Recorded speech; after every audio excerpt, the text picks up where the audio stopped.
What's up, everybody? We are here live at Spectrum Center here in Charlotte, North Carolina, where we're going to do a joint conference or post-game conference. This is Vashti of Carolina Blitz, and as you all know me, Quierra of the Plug, and we are post-game after the UNC versus Lipscomb game, where UNC won 84-66 in the first round. So Vashti, what are your thoughts on the game? I thought the Tar Heels started off pretty slow, and then you thought that it was actually going to be a game at the beginning. Yeah. I said, okay, Lipscomb has something here. They might challenge the Tar Heels. And then all of a sudden, 12-1 run to end the first half, and it was lights out at that point. Yeah. When your best player, Lipscomb's best player, Garrison Matthews, he scored 39 points in their win over Florida Gulf Coast in the Atlantic Sun Championship. He averaged 22 points a game. He only had 8 points today. 8 points and 3 points in the second half. So when your best player has that type of game, you're not going to win against a player like a team like North Carolina. Right. And what did you think about their bigs? I mean, they're big. Did you think they matched up pretty well? Right, yeah. For a mid-major, they were decent. And some of their bigs had some, went one-on-one with Luke May. And I'm like, okay, take it to him. Who was the guy that got cut in the eye by... that was Marbury. Yeah. I actually liked him. He wasn't bad. Yeah. And Lipscomb came out very confident. They did. And Quierra and I saw him in the pre-game interview yesterday. They were just a confident team. They just didn't shoot well enough. And do you think that was more UNC's defense or just a bad shooting night? I think a little bit of both. I don't think UNC...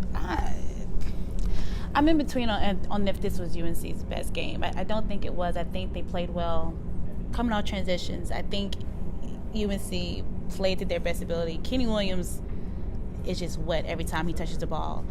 But I think Lipscomb just got nervous. I think being behind, it's hard to catch up, and then you make mistakes, and then you once that mistakes happen, you can't really come back from those mistakes. And once you're down at a certain point, it's hard to chip back in. So I think that's what it was. I tweeted something similar. I tweeted, if I'm Roy, I'm cool with it, but I'm not happy with it. Right. I think Carolina had maybe 20, 22 turnovers.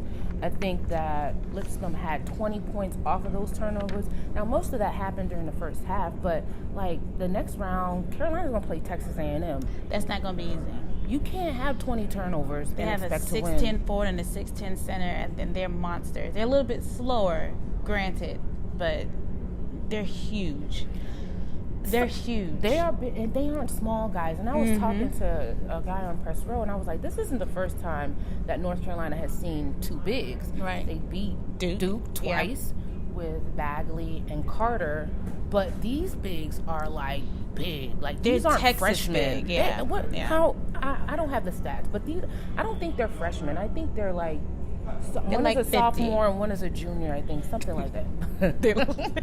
You got that. But these are big guys that are going to. Luke May is going to have his hands full. Oh, absolutely. So is Garrison Brooks, who is great off the ball. He is a good defensive player. He is relentless in the paint, and I love that about him. Also, Manley has stepped up too, which I've loved. And I love how Coach has been limiting their minutes and playing off of each other so that when they're in a switch, you really don't know who's in because they almost play exactly the same. I love that Coach has instilled that. But it was a decent win for UNC. They started off rocky as usual. You're right. I think. Tell them what Coach did. I asked Coach a question. I said, UNC, it's not even since the tournament, throughout the season, they're very slow coming out. They have a hard time getting a groove together. It's always maybe 6 minutes left in the quarter where they start to finally click. And I asked Coach, I said, how do you plan on combating that throughout the tournament? And he started talking about James Worthy in 1982, and I don't think he grasps what I was kind of asking him. Yeah. I think he was talking about. Yeah, I think that he thought that she was saying that they got to a slow start in this tournament, as far as games and struggling early in the tournament, that's never been a problem, but they have clearly had a problem with starting slow early on in games. Absolutely. They were 14-0 in the first 7 minutes in the ACC tournament. So there's something within the first couple of minutes that they're lacking, and I don't know what coach plans to do about it. He did tell me. So UNC fans have to suffer. You play against the wrong team, and they're going to make you pay for that slow start. So I thought that was a legitimate question. And guess what I think? I think you should re-ask that question. I am tomorrow. Yeah. Tomorrow. And make sure, because that's a good question and that's a legitimate question, because this tournament, like Coach was saying, is one and done. And these players are playing with a sense of urgency, a sense of just reckless abandon, because if you don't win, you go home. And you start off with 14, giving another team 14 unanswered points, you're going to be right at home. Theo Pinson and Joel Berry going to be crying in the line, and it's going to be a wrap. So, And I thought Lipscomb had this game, to be all honest with you. The way they came out with such determination, heart, and energy. Did you really think that they had a chance? I mean, look, UNC lost to Wofford. So, look, but Wofford played any given Sunday. Wofford played almost a perfect game. You have to, when you're a team like that, you have to play almost a perfect game to beat a team like Carolina. Right. And I just don't think they started off. I was like, okay. Yeah. But then after about I agree with you. After about 6 minutes left of the half.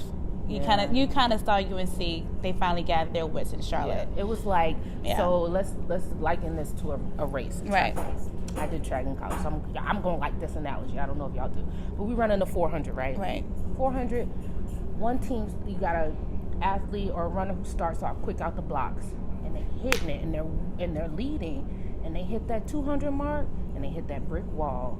And that team that kind of started off a little bit slow and then kind of hits it at 200, maybe that 200, 300 mark and finishes it, is the team that wins. And that's kind of how I think that this game here played. Like, UNC was kind of slow out of the blocks, and then Lipscomb, who started off fast, hit that brick wall, and it was a wrap. But it's going to be interesting to see what this Tar Heel team does as they progress in the tournament. It's not going to be tomorrow. It's not going to be easy. It's not going to be easy. It's not. Who's taking tomorrow? What's the score tomorrow? That's tough. It is. I don't know. I actually thought Providence would have given the Tar Heels kind of tougher matchup issues. I thought that maybe Providence versus North Carolina would have been a better game. I feel like, I don't know. I don't know what type of transition team Texas A&M is. I don't know if they like to run. I know their bigs aren't, from what I saw in the game today, they aren't that fast. So that fast-paced game may tire them out. And if Carolina is able to get out in transition and run the ball and run Texas A&M in the ground, I don't think it'll be a close game. Now, if Texas A&M maybe they play more of a half-court game. I need to watch them more, but if they play more of a half-court game and take UNC out of that fast-paced game, then I think that they have a chance. Okay. Well, UNC is 12-0 here in Charlotte, and Coach thinks that he hopes that tomorrow is 13-0. Tomorrow's game will be announced later on tonight. We don't have an exact morning or evening. I'm hoping for a morning game because I'm ready to come back to Raleigh. Your girl wants to get back in her own bed, but I'm hoping for an early game. But it's a Carolina game, and I'm sure this is going to be this is the game people want to see. So it'll be late. It'll probably be a late game. They're not going to pick Carolina Duke. They're going to make us stay here until 1 in the morning. Sounds about right. Yeah, so we will announce later on tonight what time UNC plays Texas A&M. Up next is Creighton versus Kansas State. And Virginia versus Maryland something. UMBC. Yeah. I don't know. Those should be. Yeah. I don't know about that Kansas State and Creighton, but UVA should be a walk in the park. It should be, even without their star player. I have a quick question. It is kind of tournament related. I saw a tweet, and I tweeted it yesterday, that somebody said that if LeBron was in the NCAA, if LeBron played, that. You saw that? If LeBron was on a 16th seed team, could he take that team? A 16th seed has never beaten a number 1 seed. A 16th seed with LeBron on it, could they beat a number 1 Which seed? LeBron are we dealing with? Are we dealing with LeBron now, or are we dealing with the younger LeBron? I don't know. Did you see that dunk from yesterday? LeBron still got the juice. He does. LeBron still got the. I'll take LeBron now. I mean, LeBron now would take everybody. LeBron. Somebody was like, he can play by himself. KP, I'm gonna shout you out. He was in my. He sent me a message and he was like, "So you think that LeBron would be able to take North Carolina Central to the national championship?" I was like, "You never know." LeBron can play every position. That's the best thing about him. There is not a position he can't touch. And I think that's how he makes his team better. I think he can fill a certain role that a team lacks and make them better. So, especially with Central, I think he could. I think his passion is infectious, and I think that's what makes his teams winners.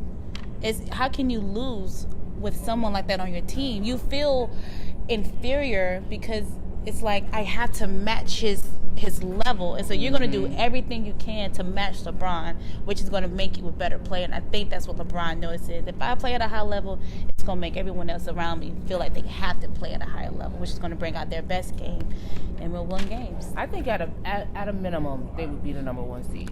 Yeah. I think that Central versus UVA with LeBron on the squad, even like a LeBron out of high school on the squad. Absolutely. I'm thinking that I'm picking Central.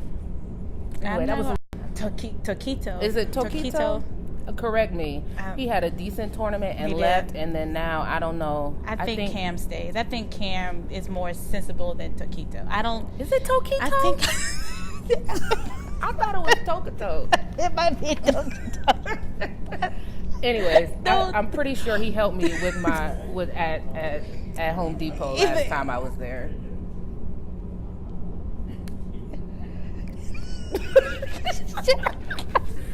Shout out. Thanks for helping me with that mulch, Tokuto. I'm sorry, that was a little shady. You should have never left. You should have stayed. Now we don't even know who you are and where you're at. But I think that Cam Johnson is going to stay. Are those tears? I think Cam Johnson is going to stay. And I think that, honestly, without Cam Johnson, I don't know where this I totally agree with you. They won't be anywhere. I don't know where it would be. And that was a good choice for him to leave and come to UNC from Pitt. And he's really even helping his draft stock. I think next year he may break the second round. Right, and I actually hope that he kind of, I don't know if there's any good players left on that Pitt squad that has 8 people trying to leave their school, but he may be a recruiting effort for Coach Williams as well, as far as Pitt's concerned. I don't know if Pitt's gonna have a team next year, but what's going on with it? They 8 people are transferring. They won out. Wow. Yeah, I think their coach got fired. I think. Don't quote me. I think they did. I think he did. Yeah. So 8 players want to transfer. Yeah, rough. It is rough. So I think he stays. But yeah, that clears the how can Cam Johnson come back if he's in his grad year. So there you go. He has another year left.